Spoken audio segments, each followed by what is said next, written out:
and we have more than 500 million followers. People indeed are risking their life to blow whistles from within, because a lot of the intels we got are from the inner circles, the upper echelon of the Chinese government and the military. That's why these people are risking their lives to give us the important intels.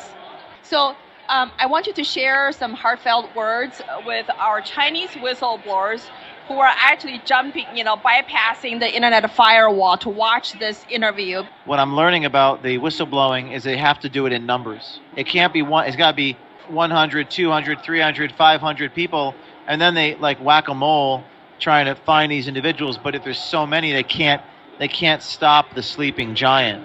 Yeah. So that's what it's going to take. But for that to happen, you got to have a few people with insane courage. I think moral courage is the most rare form of courage, but that's what it's going to take. And in the American founding, you had people who gave up their lives, their honor, and their sacred fortune, and they did that for each other. So that's what you're going to have to find. And in this country, people are very afraid, and they don't want to lose their money. Yeah. But I always tell people, especially Christians, that who are focused on what happens after you die, and I say, you don't take your money with you. I think there's a founding father. He had a famous saying that people who forsake liberty or freedom for comfort or economic interest will get nothing. Everyone wants to be comfortable, but the problem with that is if you do nothing, you'll end up being uncomfortable.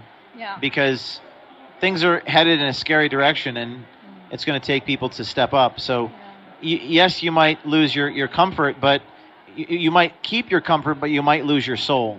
Absolutely. And I think losing your soul is worse than being uncomfortable, or comfortable, rather. Yeah, indeed. And the people who live in the socialist country, they're being provided by the government from cradle to grave, and they're living a comfortable life.